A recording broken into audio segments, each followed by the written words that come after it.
All right, welcome everybody. I'm Steve Call. I'm the Dean of the Journalism School here, and it's my privilege to preside over this year's Lukas Prize ceremony.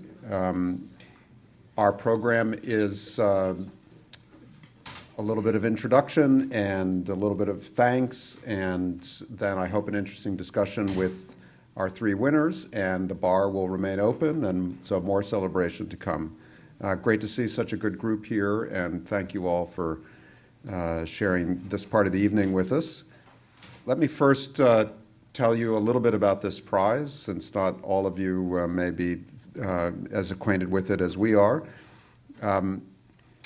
This is a prize, obviously, in memory of Tony Lukas, who inspired my generation of journalists, really from the first time we started to think in college about who we wanted to be and what we wanted to write. And I think our generation grew up with a big shelf of narrative nonfiction, deep searching work about social issues, and Common Ground was one of the big books on that shelf. And so when Tony passed, a lot of people who had been inspired by his life and his work came together to create this prize.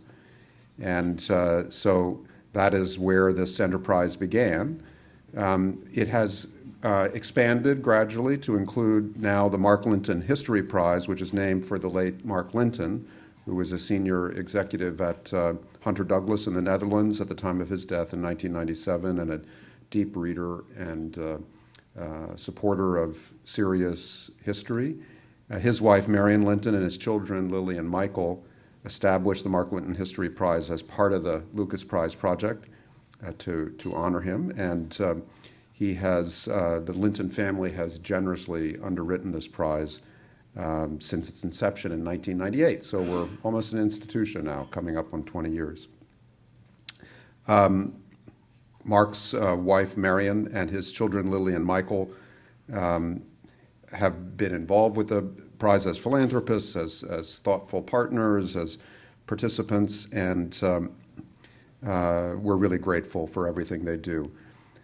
As this enterprise has evolved, it's encompassed several other areas of important support for nonfiction writing, really thinking about the whole arc of the career that Tony's work modeled for really so many of us in this period since the 1960s. So it includes support for student fellowship here at Columbia Journalism School that gives $5,000 grants to two of the strongest students in our book writing seminar that Professor Sam Friedman has led so successfully for so long. Many of those students go on to publish books that they developed in Sam's classes. 15-week spring seminar, which is by application, is an institution here, and it is designed to teach and encourage and mentor every student to finish a serious nonfiction book proposal. And if you ask Sam what the record is of publication over the years, it's just jaw-dropping. And so we're really grateful to this enterprise for supporting that work. I think Michael's wife, Jamie, is here tonight, so I'd like to acknowledge her and thank the family again. And I'd like to recognize the board members who are in attendance, Jonathan Alter, who I'll introduce in a minute, Shay Earhart, Sam, Phyllis Gran, Linda Healy, Anne-Marie Lipinski, Pamela Paul, and Abby Wright. Thank you for your time and for making this such a healthy prize. Really appreciate that. Can we acknowledge them with a round of applause?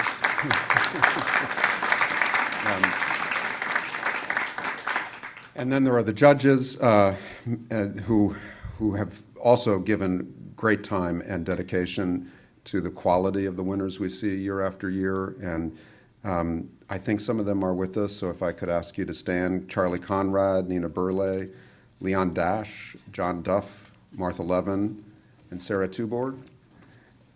Thank you all very much.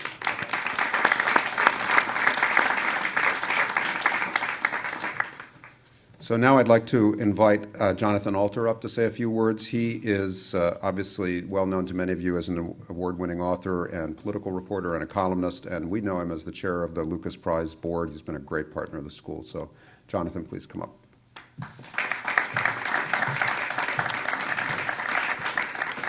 Thanks, Steve, and thanks for all you do at Columbia. And it's just so wonderful to see such a national institution the premier journalism school in our country, so well led. And I just wanted to welcome you all, thank you all for coming, give another salute to our wonderful judges, because this is a real serious commitment of time, and they take it with great seriousness, and we're just really appreciative to our judges, not just this year, but over the last 19 years. I just wanted to very briefly give you a sense of what the larger mission of the Lukas Prize Project is. I think many of you know that the business model for journalism is in flux, and there are new, to put it mildly, and there are a series of new initiatives that have tried to contend with this. Probably the best known is ProPublica, which is doing outstanding work, but there are other nonprofits, the Marshall Project and others, that are filling the gap where the market is no longer providing the kind of investigative reporting that we need. There is a similar, maybe less acute, but still important problem in book publishing. For years, it's been called the crisis of the mid-list, which seems to me to be kind of an overstatement of it. But nonetheless, authors are not getting the advances that they need to complete long-term work, in a nutshell. Some are, but large numbers are not, and they need help if they're going to invest the time that's necessary to deliver first-rate nonfiction. And if we want to nurture narrative nonfiction in our culture, which is extraordinarily important as a vessel for our culture, we need to supplement the efforts of book publishers. And so that's what we are trying to do. And while we have the Lukas Grand Prize, and we have the Lynton History Prize, and they're both very important, and they honor outstanding work. The one that is closest to our mission is the Work in Progress Prize, the J. Anthony Lukas Work in Progress Prize. And the Lynton family has now been generous enough that I can announce that we now have a second Work in Progress prize, which we will provide. And these are extraordinarily helpful in letting authors complete the work that they were put on earth to do, because you would not believe the small size of the advances that many of them have received. And there are many books. One of whom just mentioned one example, Factory Man by Beth Macy, which is going to be an HBO film starring Tom Hanks. She would not have been able to finish that book if she had not won the Lukas Work in Progress Award. And there are, as I mentioned, there are plenty of other examples of that. So we see this as a central mission to help authors who are engaged, still engaged in work. And I would ask you to look for people that you know of who could apply for this award, or even could fund another one, because my goal is to have not 2, but 5, 6, 10 of these Work in Progress awards, so that we can become a real force in nurturing important American nonfiction. So with that, I want to introduce Anne-Marie Lipinski, who is going to provide the awards for this year's winners. Anne-Marie.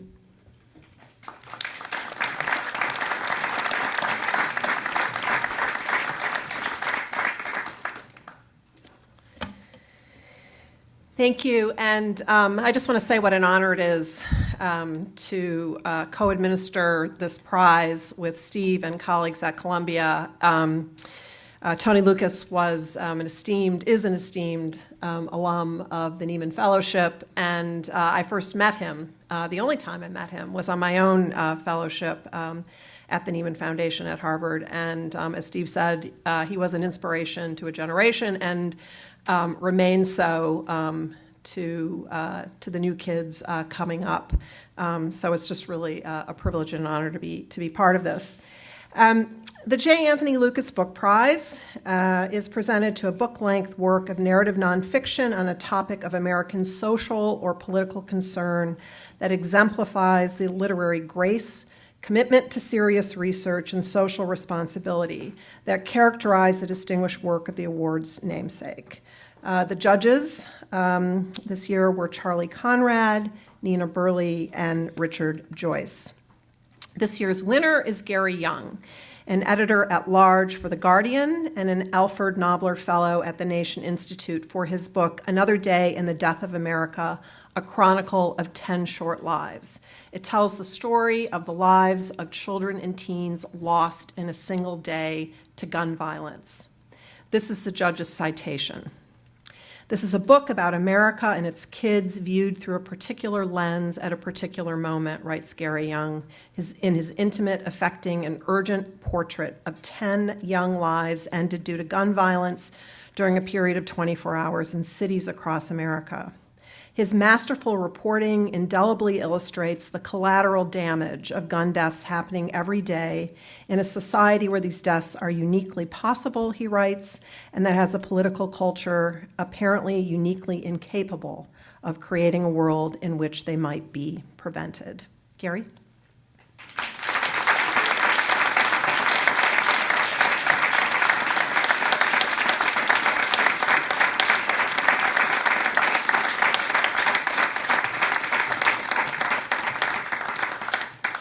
This year's finalist for the J. Anthony Lucas Book Prize is Zachary Roth for his book, The Great Suppression, Voting Right, Corporate Cash, and the Conservative Assault on Democracy, which shows how voting restrictions and other efforts to undermine American democracy are hurting the most vulnerable Americans.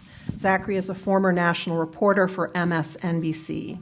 The judges write in their citation, in The Great Suppression, Zachary Roth explains the rigging of American democracy by focusing on a series of smaller plots, gerrymandering, right-wing judicial activism, dark money, and targeted voter suppression that together have produced a right-wing minority takeover of the country at all levels.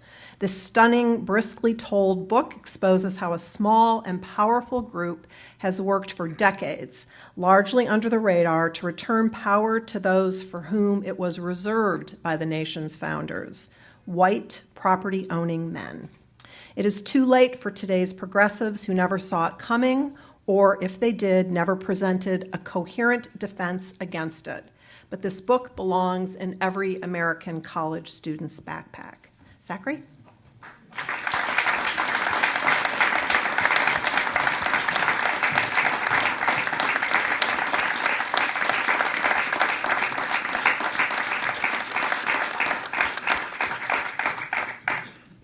The Mark Lynton History Prize is awarded annually to a work of history on any subject that best combines intellectual distinction with felicity of expression. This year's judges, Sylvia Nasser, Leon Dash, and Stacy Schiff, and we thank them.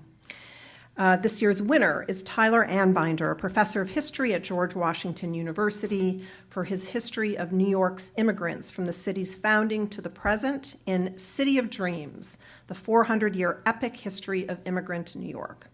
The citation reads, Tyler has set himself the impossible-sounding task of writing a history of New York immigration from the city's founding to its present. He succeeds splendidly, extracting a graceful, kaleidoscopic narrative from a wealth of research. Peter Minuit introduces us to 1625 New Amsterdam, shortly after Dutch settlers first scratched the colony out of the wilderness. Anbinder offers a tour of that fur-obsessed trading post before moving nimbly onward from the Scots and English to the recent waves of Chinese and Caribbean immigration, focusing in particular on those eras that would transform the city and with it the country. Throughout, he offers up emblematic, often forgotten heroes. The result is both ambitious and intimate, as, to different tempos and with varying degrees of success, each immigrant group settles and transforms the promised land. Anbinder seems to know instinctively how long to inhabit a story, whether telling that of Peter Zenger or of an early 20th century woman sailing in steerage to Ellis Island, or of the State of Liberty herself. He does not forget his own great-grandparents. The result is a teeming, taut volume, richly readable, crackling with immigrant energy, as much about the country's past as its future, the story of a city that, as life had it a century ago, sported fewer Americans and more Americanism than any spot between Calais, Maine, and the Kingdom of Heaven. Tyler?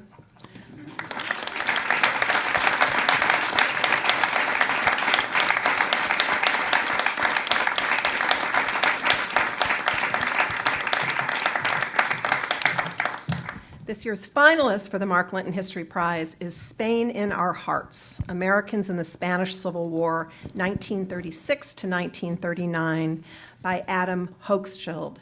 Adam is a lecturer at the Graduate School of Journalism, University of California at Berkeley, and a prolific author.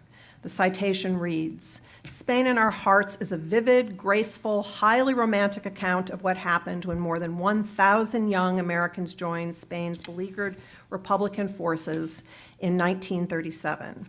Mostly Communist Party members with scant military experience and no Spanish, the volunteers fought against a 1,000,000-man professional army led by General Francisco Franco and equipped by Mussolini and Hitler. The result was heartbreakingly predictable. No amount of ideological fervor or youthful heroism could overcome the Republicans' dearth of weaponry, incompetent officers, or paranoid Soviet advisors. Many of the volunteers were killed or died of disease. Many were disillusioned, but others considered Spain the finest time of their lives. Armed with a mass of original research and a rare gift for storytelling, he gives their experiences a fresh immediacy and relevance, and we are very sorry he can't be with us tonight. Oh. But we congratulate him anyway.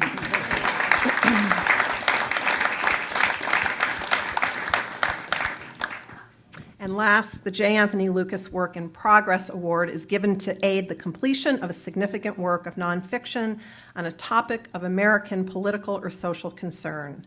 Christopher Leonard, a journalist whose work has appeared widely and a Schmidt Family Foundation Fellow with the New American Foundation, has won the $25,000 award for his work, KOCHLAND, Inside Koch Industries and America's New Hollow Economy. The judges this year were John Duff, Martha Levin, and Sarah Tauberg. They wrote, Christopher Leonard's Koch, Inside Koch Industries and America's New Hollow Economy is a timely, relevant, balanced, and masterful work of journalism that explores one of the largest, most diverse, and richest conglomerates in the U.S. and creates an in-depth portrait of American corporate power.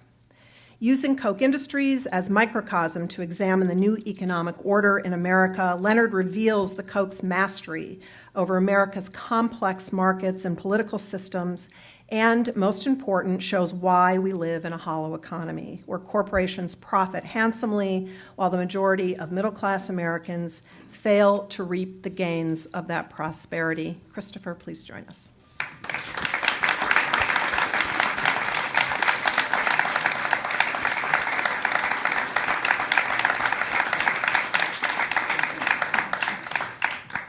And the finalist for the Work in Progress Award is Helen Thorpe, journalist from Denver. She has won the $5,000 award for her work, The Newcomers. The judges write, Helen Thorpe's The Newcomers documents a year in one classroom at South High School in Denver, Colorado, which has developed a particular expertise in handling refugee and immigrant students new to the United States. Having spent an entire year in the classroom observing them and their teacher, the remarkable Mr. Williams, Helen provides a compassionate and insightful look at these students as they struggle to master not only a new language, but an entirely new way of life. Through the experiences of these children, we see the global refugee crisis writ small, in a way that allows us all to understand what our country represents to political refugees and how crucial it is that we continue to welcome them. Helen?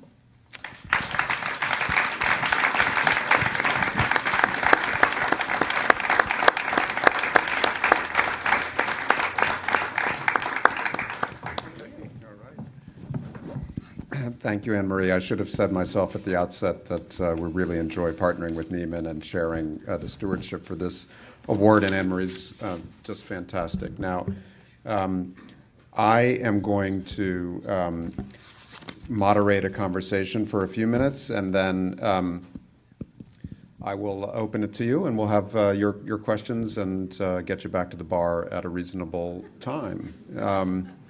So let me ask each of the panelists to just take a few minutes to say a little bit more than the judges did about the intention of their work, its origins, if you wish, but also some sense of what drew you to it and what themes you hope it will illuminate. So, why don't we start, Chris, with your work in progress, and then we'll go from there. Okay, thank you. And I'll try to make it succinct and short. And first of all, I also want to echo what Mr. Alter said about the importance of this prize and finishing a work like this. It takes so much time, so much resources for reporting that, something like this is just invaluable to get that done. And this topic in particular has been really hard to report. I was drawn to Koch Industries because it seemed to me a perfect vehicle to talk about what's going on in our economy. There was a book by Tom Wolfe called A Man in Full that came out a while ago, and I feel like Koch Industries is a corporation in full. It's this giant, sprawling institution that touches every part of our economy, from the energy infrastructure to blue-collar manufacturing jobs to high finance and derivatives trading. I mean, this provides a really big, roomy canvas to start talking about what's happened in our economy over the last 40 years. And then also in a particular way, it's a great way to tell this story because it's a privately held firm run by a man named Charles Koch, who has a very particular view about how our economy should be structured and the role of government being very, very minimal. And I feel that this is one pole in an argument we're having in this country today about what role the government should play in regulating markets and how markets should function. And it's a battle we're seeing played out today. And so it seemed like a great vehicle to talk about that. And I'm overwhelmed with the work, and this prize will really help a lot to report it out. And Helen, this is the third book that has sort of characters of this kind, sort of a couple of books about young women coming of age and now these immigrants. Your sort of ambition was well described in the judge's citation, but tell us a little bit about your methodology and how you decided to settle down with this group of subjects. Thank you. It's wonderful to be here tonight.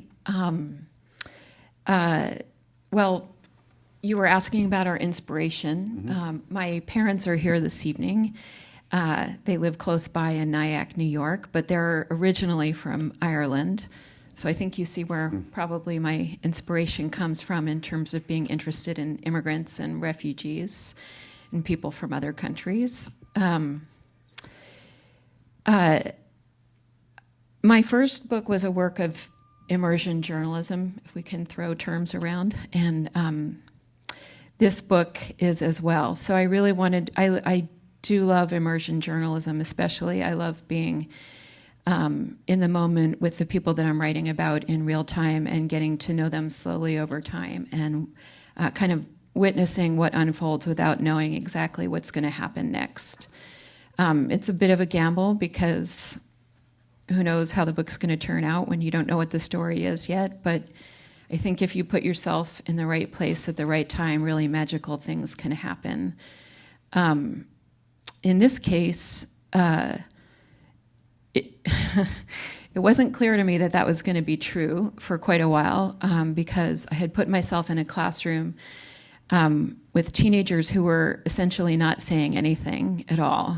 And a lot of time went by. I have a very patient editor from Scribner, Colin Harrison, who's here this evening, and I think because he believed that this classroom was a good place to be, and I would talk to him about it from time to time, I sort of stuck it out, and really, really amazing things happened when the kids began to acquire a little bit of English, and when I was able to bring some interpreters into the room and really get to know them better.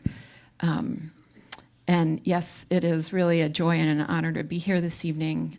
Once upon a time, I met Tony Lukas at a big conference, and I was just reminiscing with his widow about that because she was there as well, and it was an amazing thing to meet him. He was incredibly kind to me when I was very young, and was trying to tell him how much I admired his work. So it's nice to be here. Good. Well, congratulations. Tyler, this is really a monumental book and so easy to read at the same time. As you outline in the introduction, you had to make some choices about where to start and who to put in and who to leave out, and you made them effortlessly, at least so it ended up on the page. I don't know how effortless it was, in fact, but you've been working in this zone for a while, but you really went big with this narrative. So how did you decide to take on such an epic form of your engagement with immigration in New York, and then how did you shape the choices that you made as you went along? Well, the way I came about this topic, actually some of the people are in this room who had a lot to do with it. So when I was at graduate school here at Columbia in the 1980s, my mentor was Eric Foner, who's in the back there. And in my, yes.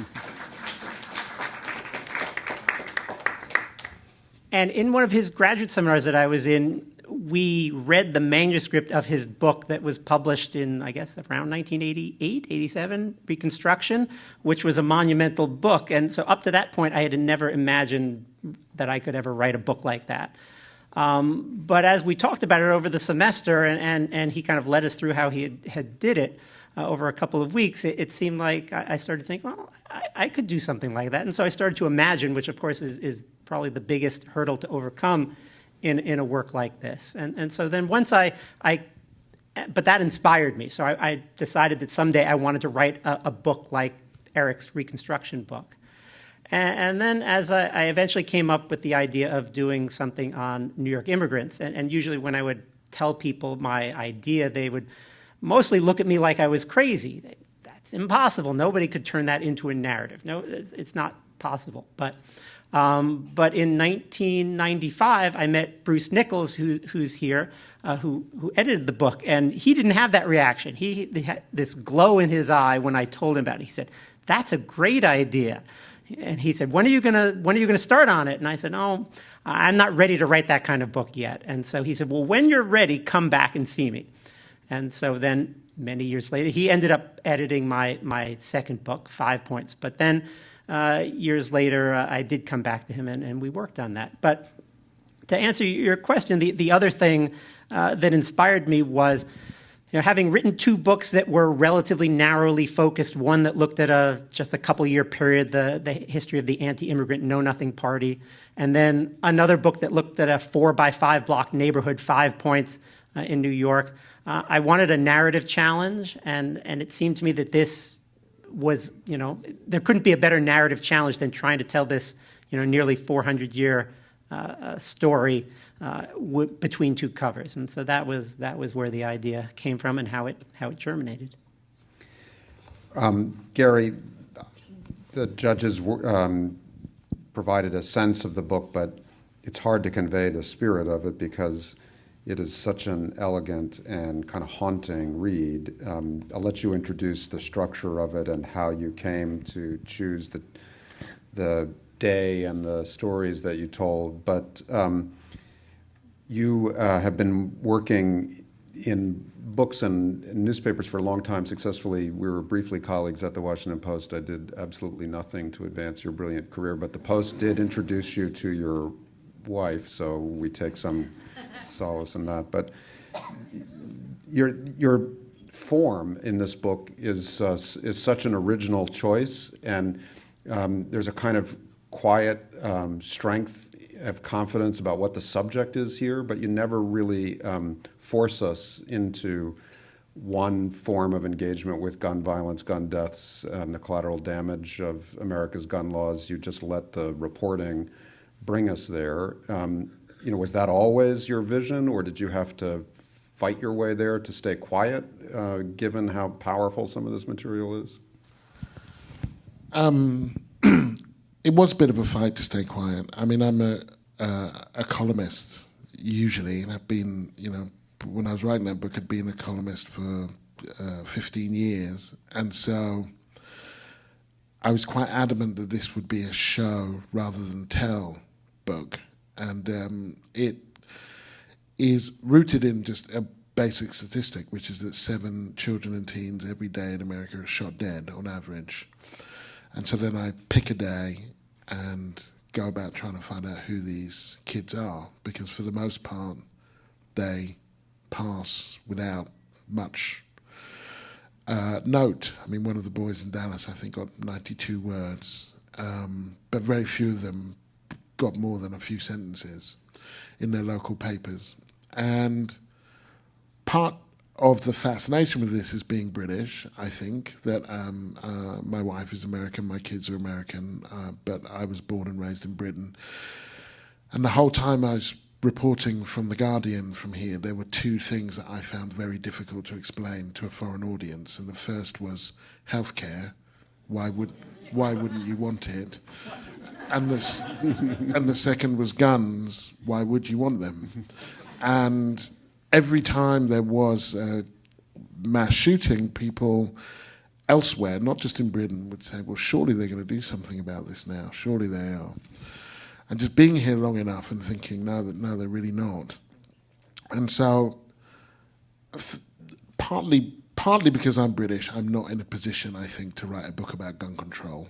I think that being British would just remove you from significant sections of the conversation. But also because it felt like that debate had gotten sterile, and that this is, and I say this explicitly in the book, this is not a book about gun control, it's a book about what happens when you don't have gun control. And so in no other Western country would this book be possible. It just would be unthinkable. And the drive throughout was to let the stories speak for themselves. And so the day chose me, really. It was the first day I could do. It was the weekend before Thanksgiving in 2013. And then the drive was to find the families and to let them talk, and in the hope that in meeting these kids, and I didn't know who these kids were going to be because they hadn't died yet, that in meeting these kids, there would be, whoever they were, it would create some sense of empathy, which I think is chronically lacking. And so even if statistically it couldn't be you, or it would unlikely to be you because you're wealthier or whiter or whatever, are these kids so different from your kids? Are these parents so different from your parents? And, Gary, it really is such a masterful and very teachable book of show, don't tell, and of reporting-led narrative. And one of the ways that it succeeds is that, yes, the subject overall binding these lives and deaths is the absence of gun control and the consequences of gun violence, but it's also about racism and about structural poverty and about various kinds of trajectories that you discover through your reporting. So what did you discover were the subjects that contextualize this unnecessary death? How many subjects did you already feel like you understood that you discovered through these stories? Did you learn something about America that you didn't know by digging into these stories? I learned an awful lot. I mean, it was, I'd been here for 11 years when I started writing the book. So, of course, I thought I knew quite a bit already, and what writing the book told me was how little I knew and how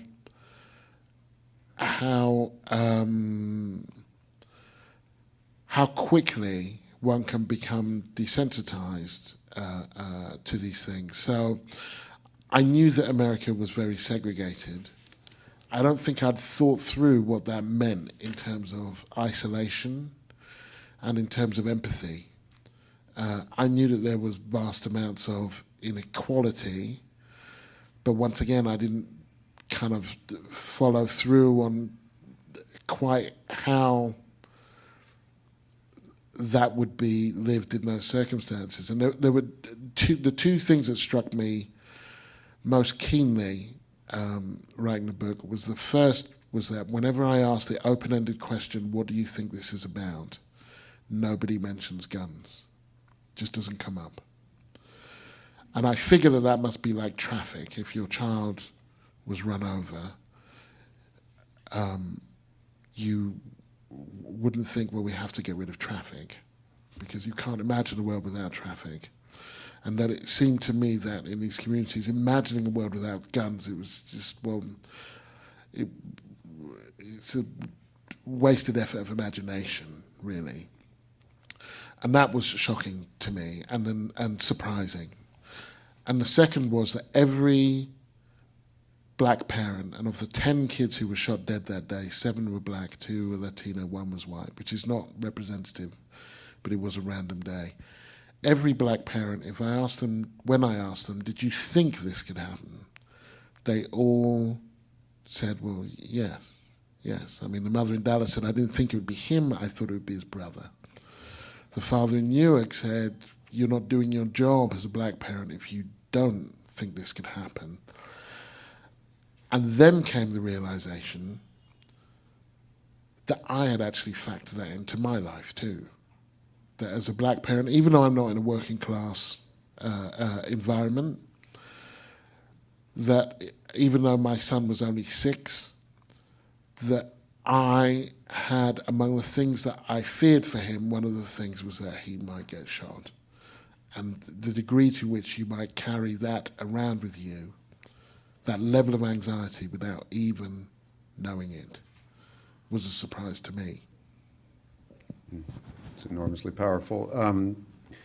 Tyler, let me turn now to you with 1 or 2 questions. Unless you're an even greater genius than you've evinced with this book, you didn't know that you were going to be publishing in Donald Trump's America, but so much of the narrative resonates, obviously, because of the repetitious history of exclusionary policies and then immigration that nonetheless revives and reinvents the city and the country.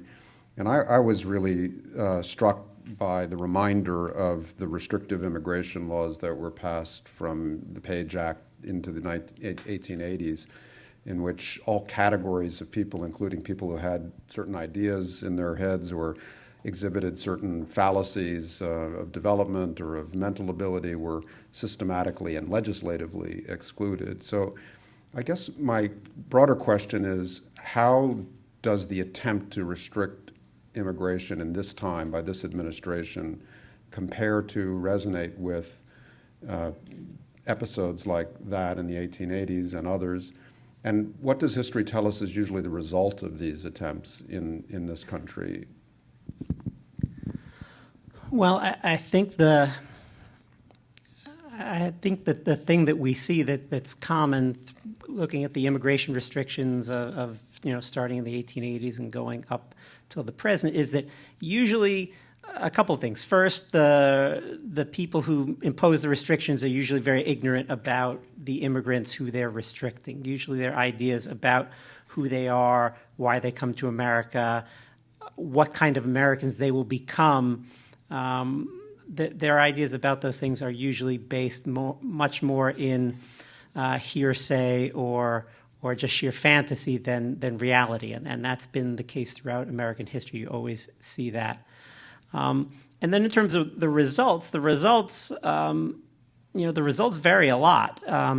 You have the case in the 1920s where immigration was restricted tremendously, so that with the exception of people who wanted to immigrate from Britain, from Ireland, from Germany, that immigration is greatly restricted. So you end up in by the time you get to the 1940s and 50s, you have in America where immigrants play a much, much smaller role in the civic life of the country than they do in most of its history. So that's kind of a very atypical time in American history. And then the other thing that I think that happens is that there are always unintended consequences. And so with immigration restriction, usually it's the kind of thing where you restrict some immigrants and then more immigrants will come from another place who are usually just as objectionable to the limiters as the people they were trying to limit. And so you see that, you have when the restrictions are made in the 1920s on Southern and Eastern European immigrants, what happens, you get a much larger influx of Latino immigrants. And then those become the unwelcome people. And then another thing that happens is you get a large influx of immigrants from the Caribbean, from places like the British colonies or former British colonies who don't fall under those quotas. So there are always unintended consequences, and always these laws seem to be based in one way or another on ignorance.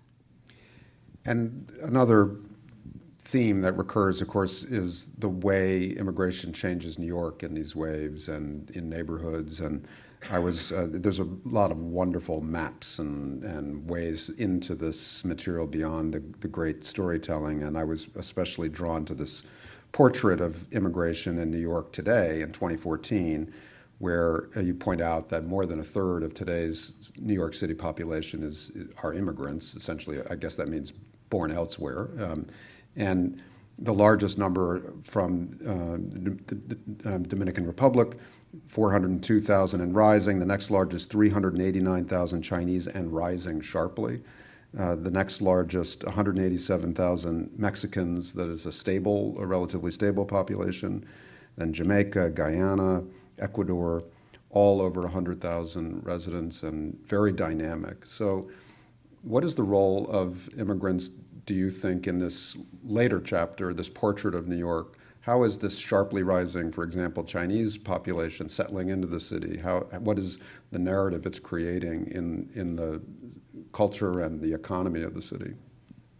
Well, the thing I think that's most interesting as a historian is how much the story repeats itself. So with Chinese immigrants, for example, just as 100 years ago, the Eastern European Jewish or Italian immigrants came to New York, they would start in places like the Lower East Side if they were Jewish, or one of the Little Italies if they were Italian. And then when they had saved enough money, the thing to do was to move to Brooklyn. That was when you had made it. You kind of would move to Brooklyn, to one of those neighborhoods that had trees and had houses as opposed to tenement apartments. And what you find the Chinese doing today is exactly the same thing. There are fewer Chinese in the lower Manhattan Chinatown than there were a generation ago, and many more Chinese in South Brooklyn. And pretty much most of South and Southwest Brooklyn has become predominantly Chinese. And if you live in Manhattan, or if you live in the northern Brooklyn, you don't see that very much. But if you get off the subway at the right stop and you walk around, you see it's or even if you go to Flushing in Queens, another place where those immigrants are looking, and you ask them as reporters do and sociologists do, why did you move? And they say the same things that the immigrants said 100 years ago: better schools, fresher air, less crime, more opportunity. Those are all the things that Chinese immigrants say today, and those are the things that those previous generations cited as well. So that's the thing as a historian that I see all the time, is that despite the impression we tend to have that today's immigrants must be different than those of the past, that in fact, and this is getting back to the other part of your question, really the theme of the book, is that every generation of immigrants really recreates the story that previous generations did, that every, the specifics tend to be a little different, but the overall story of New York's immigrants tends to be the same. One of trying to get a better life, if not for yourself, then for your kids, trying somehow to fit in, not, struggling, but eventually, for the most part, succeeding.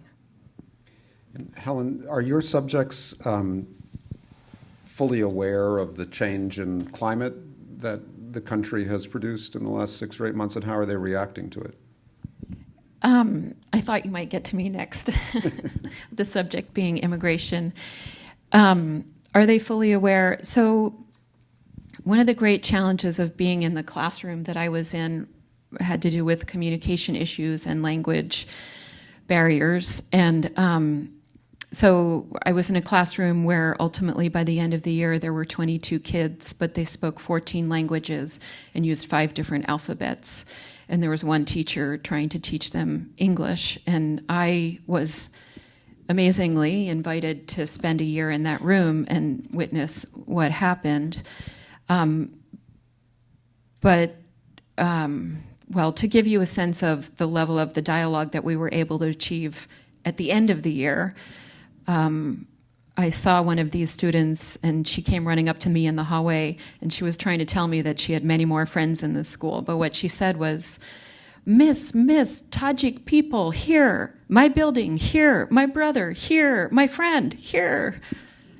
So we're communicating, but it's not exactly communication as, I'm having during the rest of my day necessarily. Yes, absolutely. The people that I was writing about had a great appreciation for what was happening in our country, and yet my ability to understand and repeat back to you what their understanding is complicated, limited. Finite. Yeah. Yeah. But I guess just while we're on the subject of immigrants and this ability to appreciate one another, I would say that the whole subject of immigration to me and refugee resettlement seems fraught with labels and therefore an inability to appreciate one another fully. And so I think what I'm trying to write about in my book is the surprise of learning as much as possible about other people when you don't necessarily share exactly the same cultural background. But the struggle, the search, is to get beyond the labels to the full humanity. So, Chris, it may not be so easy to connect you to this thread of the conversation, so I'm just going to jump. We've been colleagues for a good while, and I've watched you develop this amazing project for years now. And I asked you something when we were hanging out before the event that I just want to repeat since you had such an interesting answer, which is the Kochs are obviously a very visible, for some, ominous force in American politics, and very active politically for such a big business conglomerate, privately held, so not subject to the kind of constraints that publicly traded corporations sometimes face in politics. What's their agenda? What's their position in Donald Trump's America? Yeah, thanks for the softball question, Steve. I really appreciate that. Yeah, it's, well, I mean, obviously, first of all, it's a complex and changing situation right now. But, the one thing I'd say is I've been very interested to learn over time where the Kochs stand and how they view this situation. And, it has taken a long time. And of course, my reporting process starts with a very healthy fear of my editor, Priscilla Paynton, who is never quick to accept shallow reporting. And I've always got that in mind, and I've spent a lot of time, therefore, going out and visiting people who've worked for Koch Industries for decades and have really been close with Charles Koch. And I need to emphasize that this institution really reflects Charles Koch. It's privately held. There's one chairman. There's one CEO. And it's not a caricature. It's not the kind of political, cartoonish caricature that most people might picture. But it is definitely fair to say that Charles Koch has a very defined view of how the world works, how markets work, how political systems should work, and that is to let human decision-making, broadly based, unfold, if you will. It's this kind of Austrian economist of like von Mises and Hayek, that centralized control, command and control decision-making only causes more harm than good, and therefore even well-intentioned government government intervention only hurts more people than it helps. And this is a very, I think, sincerely held view of Koch and the people that work for this institution. So, how do they view Donald Trump? I would think it's fair to say they view Donald Trump as ideologically inconsistent and holding these views of, for example, cracking down on immigration, raising trade barriers, these things that are seen to supposedly help the middle class, I think in the view of Koch world would only do more harm than good. So they're certainly not on board with what's happened over the last year, and it's fair to say they don't support, I think, the Trump agenda as it appears now in whole. So it would be my view that they're trying to maybe steer Trump more toward their point of view of which they have a lot of common ground, of extremely limited federal government. What's happening at the EPA right now, I think, would probably please many people in the orbit of Koch Industries, but they don't want to see something like the border adjustment tax, which is going to, intervene in the economy to help certain industries over others. So it's a game of supporting what they think will work and then maybe fighting the interventions that they want to stop. So it's a complex relationship. Let me just shift for one last question, then we'll open it up to the audience. When we met, you were, I think, coming out of a tour as an AP reporter in Little Rock. You were covering big ag for a while. You wrote a book about the power of big agriculture and been working a lot in the Midwest as a on-the-ground reporter. And one of the themes that you're advertising about the work in progress is the hollowing out of the American economy. You've spent a lot of time in the counties that ended up electing President Trump out of some sense that he was going to bring rising incomes back to these households or back to these communities. So you must have reflected and talked some to your blue state colleagues at New America since November about what you think was going on in some of these communities you spent so much time in. What equation of hope or desperation or grenade throwing was behind this wave of populism in these communities? So what's your take on that? I'm sure it's not facile, but give us the first 3 minutes of it. Well, I was really surprised, I'll just say that. I was just talking to Priscilla, as a matter of fact. I was reporting and talking with these union guys, as the case happened to be, who had been Democratic voters for a generation. And I think in their mind, they have been pressing the D button time and time again without seeing, in their view, results. And I feel like I'm just stating something that's so obvious, but they feel that they were not being listened to by the modern Democratic Party. And I feel like that sentiment was underappreciated in 2016. And it wasn't just to throw the bums out or burn the system down kind of mentality, but I think a lot of these people have felt really abandoned, really abandoned. I mean, when you see the Rust Belt flip for Donald Trump, that was an incredible signal in my mind that these are communities that have felt utterly abandoned by, I hate to use the word the establishment, but by our political system. That they've been fed bromide after bromide, election after election about getting retrained and getting an IT job when the factory closes, and none of that has really worked. And after so many cycles of feeling that you're not listened to, a lot of these people felt that they were going to try a new thing.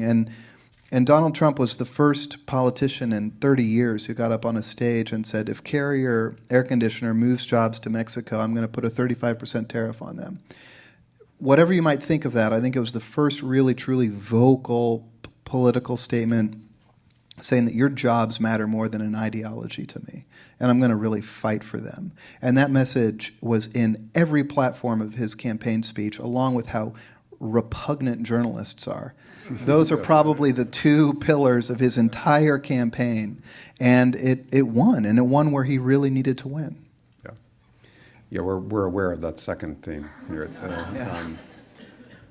Let me open it up, and I don't know if we needed a microphone or if we have a microphone. We do have a microphone, so hands in the air, I guess, would be the easiest way to do it. An audience full of journalists, yes. Thank you. Here comes the microphone. I don't know if this is a great question, but if, Mr. Anbinder, if you could take Gary's book, Another Day in the Death of America, and you could posit that in the different periods that you've written about in your 400-year history, what do you think you would see? Would you see a reflection of certain ethnic groups, certain immigrant groups? Do you think it would be Black people who were primarily being killed? What would that tell you, or what would that tell us? Do you think about how the way people are being treated or who's being oppressed in America has changed over the years? That's a great question. Well, I think the first thing you see, which I think you mentioned before, is that the number of people killed goes up exponentially once guns become widely available, and that's kind of around the start of the American Civil War. So, before that, the number of murders that would take place in New York in a year, you could count on your two hands. And then it just goes way up once guns become more available. And the murder rate pretty much hasn't changed in New York since the 1870s. It has little peaks and valleys, but pretty much 1870s to today, it's about the same. And that main thing that happens is the introduction of guns. Then in terms of who's getting killed, one of the things I find is that, movie makers in particular love showing, scenes of Protestants and Catholics fighting or blacks and whites fighting. But and I don't know if this is the case with the murders you looked at, but typically in New York, the murders take place among people who know each other. So it's typically Irish killing other Irish and Italians killing other Italians, and people within their groups who are killing each other. And every once in a while you'll have a famous riot, the New York City draft riots in 1863, and you have religious kind of based riots between Protestants and Catholics before that. You have race riots later on, and those get most of the press. But the day-to-day, if you were to randomly choose a day and look at the people who are killed, it's not going to. The immigrants aren't going to be killed out of proportion to the rest of the population, and they're mostly going to have been killed by each other. Fascinating. Who else has a question?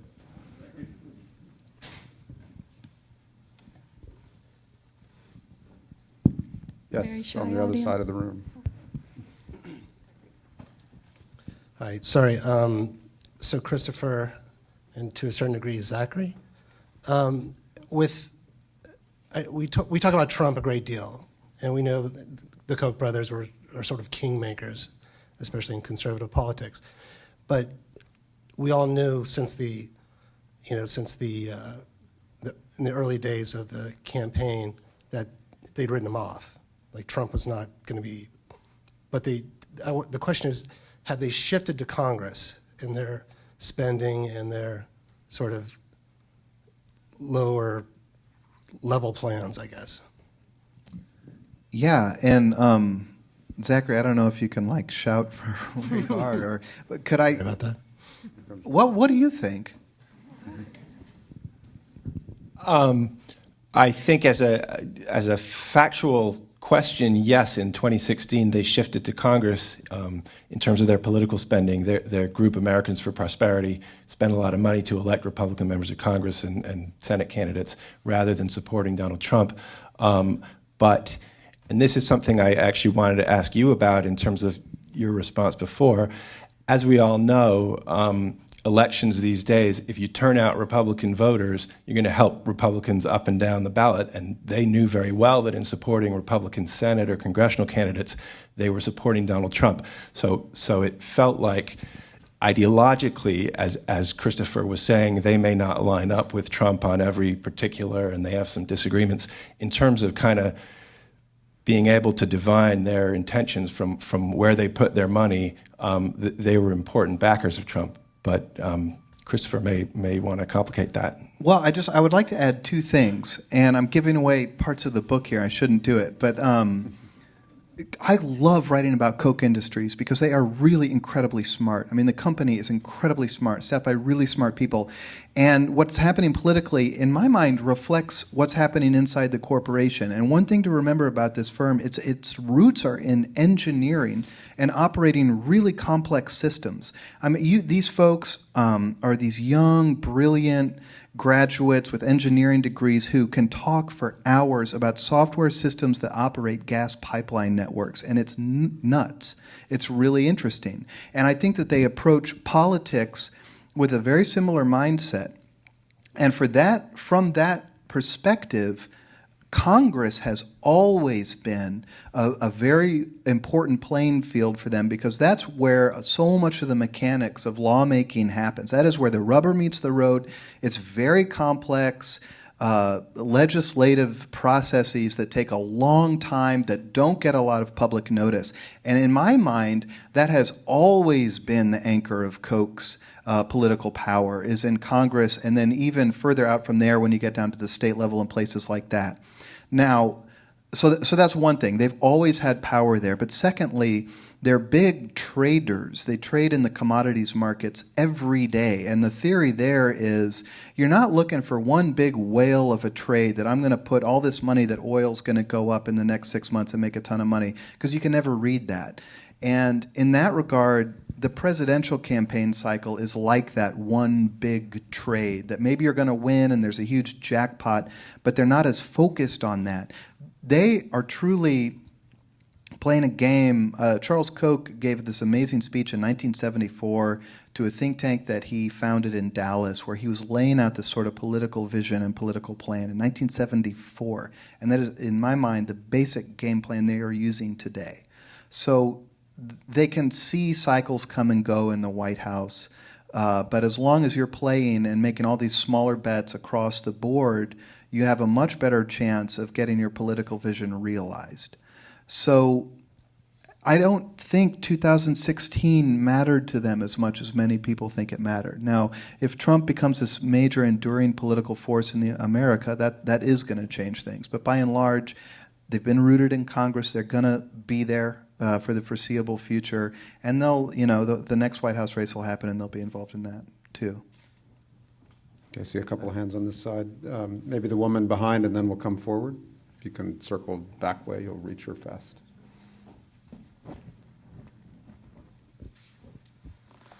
This question is for Gary. I loved your book. I'm so happy to see you here. So you spoke about the reaction to mass shootings and how that often drives both the media narrative around gun control, and if you're abroad, that's what people talk about when they talk about America's gun problem. And your book very much gives the lie to that being who gets killed by guns. And I know that you demurred, and for very smart reasons, for writing about policy or writing about gun control, and you write about guns. But I'm wondering how the reporting of your book and looking at these lives of people who are actually killed by guns every day, if that has affected, or if you think about policy and the gun control conversation differently now. Yes, I do. And most of the ways in which I think about it differently is I think that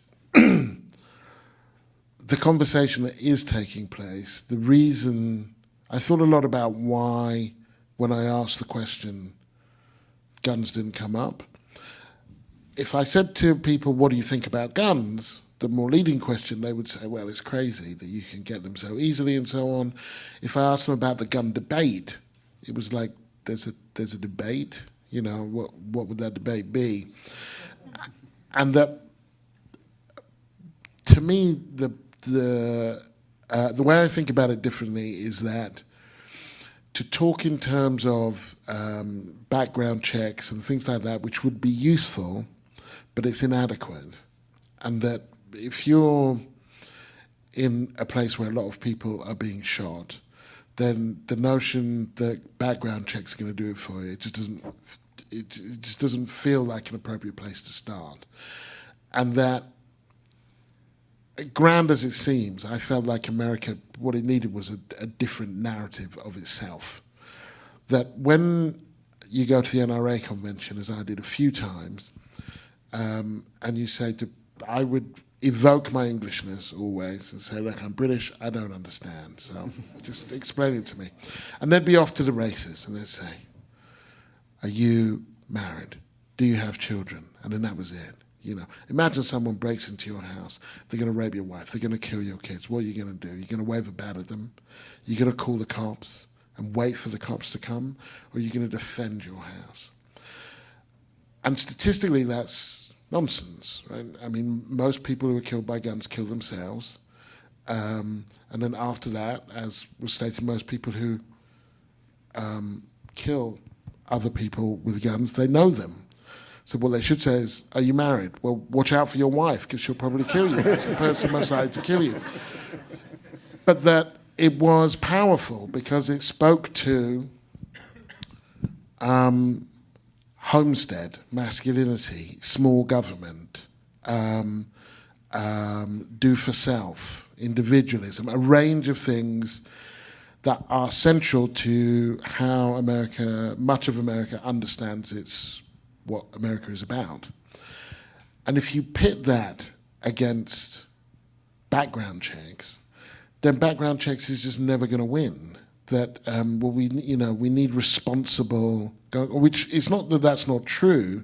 It's just that the framing of it has to have a different vision for what the country's for, because guns are such a central part of what the country's, guns and power, really, physical power in that sense is such a central part of what the country's become. Yes, sir.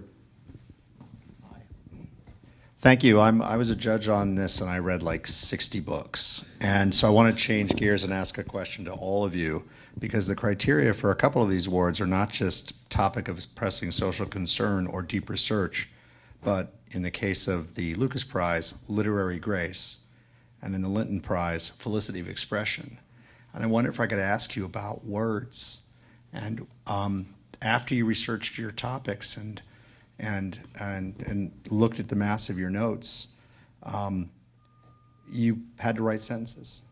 And I was moved by the grace of the words. And who were your literary heroes? And what can you give us a thought or two about the act of writing, not the act of researching, or even the topic of your book, but simply telling us what you learned, because you did it.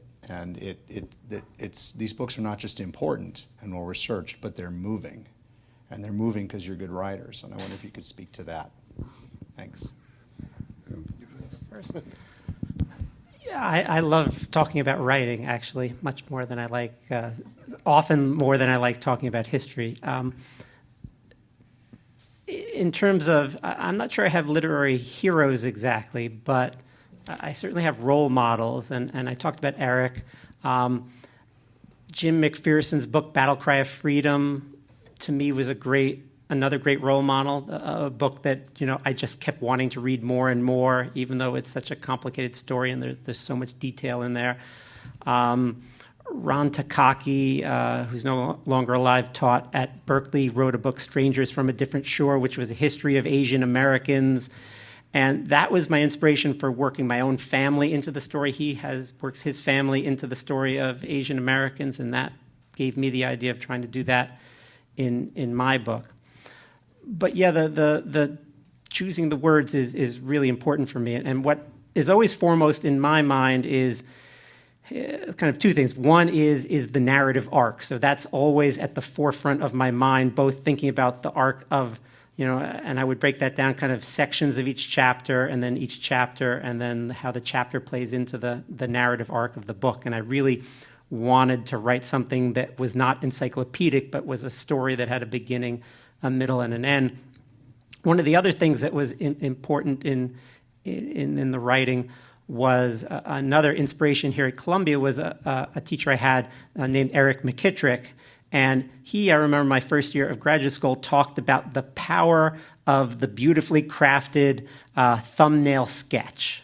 And that if you could work into your stories, a great character and tell his or her story succinctly but beautifully, that was a way that you could grab your reader. And then if you had other stuff to do as a historian that maybe wasn't as interesting, your reader would let you do that because you had won them over with that story. And so that was, I liked the note that the judges had about my book because it specifically talked about that. So I feel like Eric is somewhere looking down on this and smiling because that was the whole idea there, was to figure out exactly how long you need to tell. You don't want to say too much, but you have to say enough. And so those are the kinds of things I thought about as I wrote.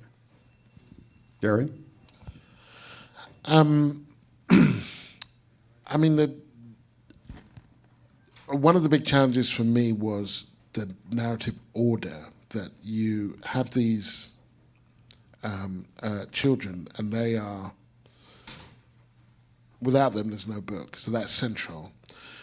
But then quite often you have these themes and you never want to be too far away from the child, and yet sometimes where you're trying to build context or make an argument, and you don't want it to look like the child is an excuse for the argument. You want the argument to serve the interest of explaining how this happened. And so, that was one big challenge. To be honest, because the first couple of books I wrote, I didn't have kids. And one of the biggest challenges I found in the writing process is being a parent, because children intrude. I mean, literally, they intrude. They come into your office. And so I actually started off by describing each child's face. And I would just have the child's face up on my screen, I'd print it out. Because one of my kids was sick, and so that's what I was doing, but I could keep walking back to this face and thinking, what am I getting from that face? What is that? Who is that? And if there are a few, then looking at a few of them for what would only be a paragraph, but which I thought you have to, obviously not in some delusional way, but you have to bring these kids to life. People have to think they know them, and they can't all be like angelic, or they are what they are. They look how they look, and so there was some real deep diving for that. Because it's not like I walk around describing people's faces. I'm a pretty standard bloke in that respect. So tall guy, short guy, black guy, white guy, And so suddenly having to describe eyelids and ears and look for what was the defining, that was a real challenge. We've reached 8:15. That seems like a wonderful note to land on. So let us congratulate our winners one more time.